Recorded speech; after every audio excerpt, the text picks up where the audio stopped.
And my daddy worked at a sawmill. He got a job and we moved from Piedmont area down to the coast of North Carolina, where Mr. Bird gave him an opportunity to work at a sawmill. And the sawmill he worked at was not stationary.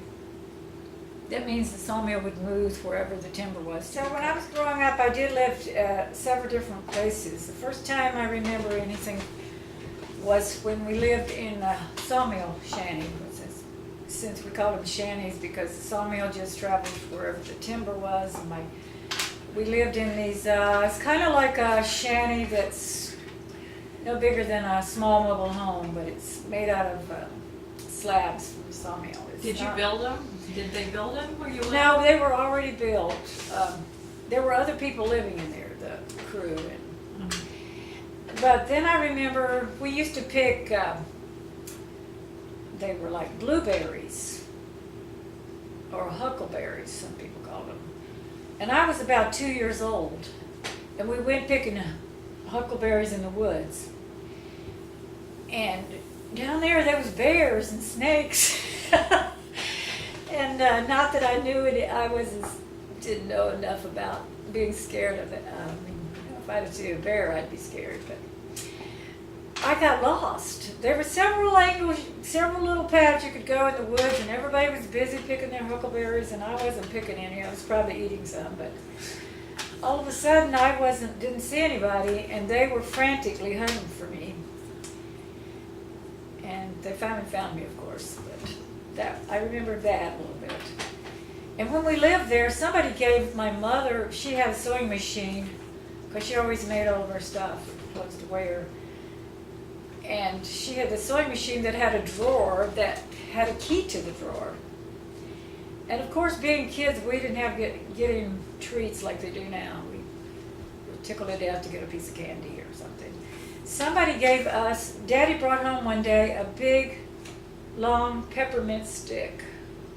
It gets longer every time I think about it, but it was probably 10 or 12 inches long, but it was pretty big around, like 2 inches.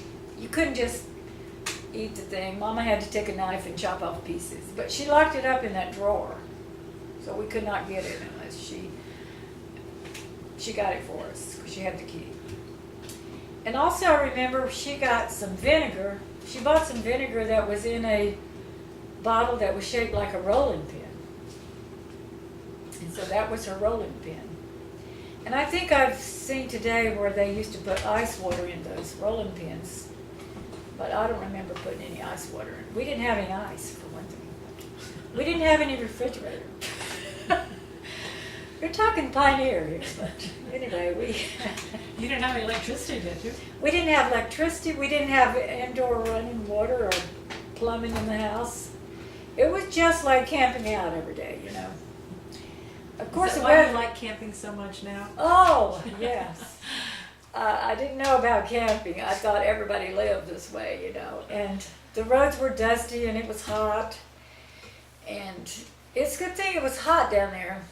We had mild winters, not like here in Indiana, so it was I thought everybody lived that way. So when it got time for us we moved again before I started to school. And we moved to a place called Deppy. That's down by Belgrade and Maysville. If you ever look on the map, I don't know if it's on there or not. But we lived in this place that was way back off the road, like we'd call it the boonies. And we thought it was a pretty nice house. And my mother had a sister named Betty. And Betty also moved everywhere we went. Everywhere we went, she moved. And she had just one child. We thought she was rich because she could afford a little knick-knack thing. But she always lived with us or right beside us.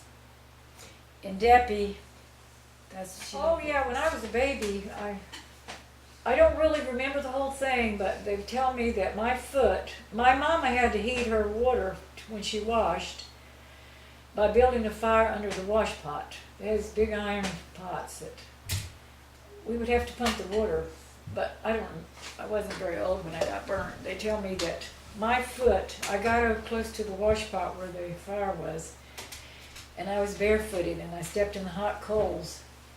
And Daddy said my bottom of my foot came skin completely come off.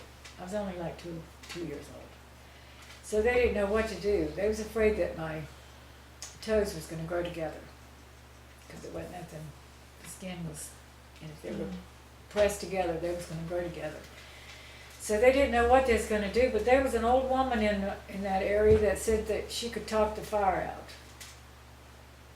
A lot of these black people had these weird witchcraft kind of things.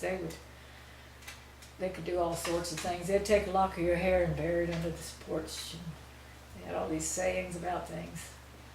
But Daddy went and found her, and she reached and got the Bible and turned to a certain place in the Bible. I don't know what it was, and read something and said some words. And they said my foot healed up, and they couldn't even tell which foot got burnt.